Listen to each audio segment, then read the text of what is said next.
इंसान की सोच ही जीवन का आधार है। 3 राहगीर रास्ते पर एक पेड़ के नीचे मिले। तीनों लंबी यात्रा पर निकले थे। कुछ देर सुस्ताने के लिए पेड़ की घनी छाया में बैठ गए। तीनों के पास 2 झोले थे, एक झोला आगे की तरफ और दूसरा पीछे की तरफ लटका हुआ था। तीनों एक साथ बैठे और यहाँ वहाँ की बातें करने लगे, जैसे कौन कहाँ से आया, कहाँ जाना है, कितनी दूरी है, घर में कौन कौन है। ऐसे कई सवाल जो अजनबी एक दूसरे के बारे में जानना चाहते हैं। तीनों यात्री कदकाठी में सामान थे, पर सबके चेहरे के भाव अलग अलग थे। एक बहुत थका निराश लग रहा था, जैसे ससर ने उसे बोझिल बना दिया हो।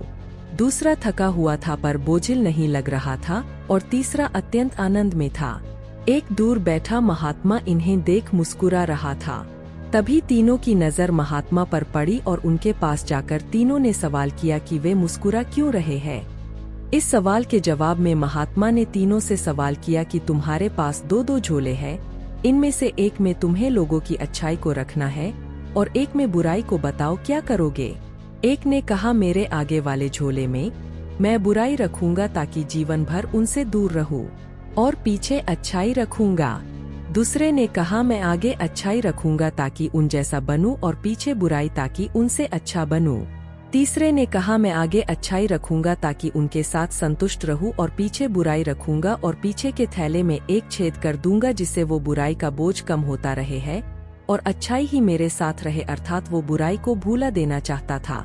यह सुनकर महात्मा ने कहा, पहला जो ससर से थक कर निराश दिख रहा है, जिसने कहा कि वो बुराई सामने रखेगा, वो इस यात्रा के भांति जीवन से थक गया है, क्योंकि उसकी सोच नकारात्मक है, उसके लिए जीवन कठिन है।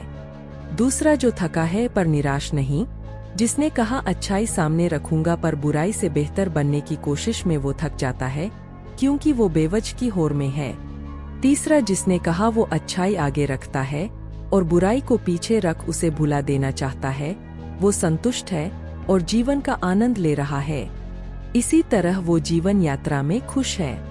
आलसी मत बने। जीवन में सफलता हासिल करना चाहते हैं तो आलस्य को अपने पास आने न दें। आलसी की तुलना उस तालाब से की जा सकती है, सीमा में बंध जाने की वजह से, जिसके पानी में सरांध व काई जम जाती है, जबकि अनवरत चलने वाली नदी का पानी सदैव निर्मल रहता है। यदि आप दिन भर घर में पड़े रहते हैं तो आपके हाथ पैर जकड़ जाएंगे, आपको चलने फिरने में दिक्कत होगी। मनुष्य तो मनुष्य, मशीन से यदि काम न लिया जाए तो उसके कलपुर्जे काम करना बंद कर देते हैं। बहुत पुरानी बात है। किसी देश में एक बूढ़ा व्यक्ति रहता था।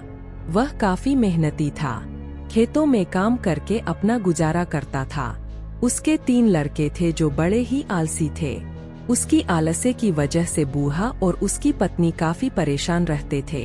दोनों अपने लड़कों को समझने की कोशिश करते, लेकिन तीनों अपने आलसीपन से बाज नहीं आए। एक दिन बूढ़ा किसान चल बसा। बुढ़िया ने अपने बेटों को खेत पर जाने के लिए कहा, लेकिन वे गए नहीं। जब तक अनाज था बुढ़िया ने उनको बना कर खिलाया। आखिर में एक दिन घर का सारा अनाज खत्म हो गया। जब घर में एक भी दाना नहीं बचा तो बुढ़िया ने अपनों बेटों से काम धंधे के लिए कहा, लेकिन वे तब भी नहीं गए। एक दिन सुबह बुढ़िया उठकर रोने लगी। माँ को रोते देखकर उसके बेटों ने पूछा तो माँ ने बताया, सपने में तुम्हारे पिता आए थे। उन्होंने बताया कि यदि तुम लोग खेत में से गरा हुआ धन निकल कर ले आओ तो हमारी गरीबी दूर हो सकती है। तो इसमें रोने की बात क्या है? लड़कों ने पूछा। बुढ़िया बोलो, मैं तो यह सोचकर रो रही हूँ कि अब खेत खोद कर कौन धन निकल कर लाएगा, किसी दूसरे से कह भी नहीं सकती हूँ, इसीलिए रो रही हूँ। बुढ़िया की बात सुनकर तीनों बेटे खेत में जाकर जमीन खोदने लगे। तीनों बेटे एक ही जगह खुदाई कर रहे थे। यह देखकर बुढ़िया ने कहा, धन खेत में कहीं भी हो सकता है, इसलिए पूरे खेत की अच्छे से खुदाई करो। पूरा खेत खुद जाने के बाद जब धन नहीं मिला तो तीनों बेटे नाराज हो गए।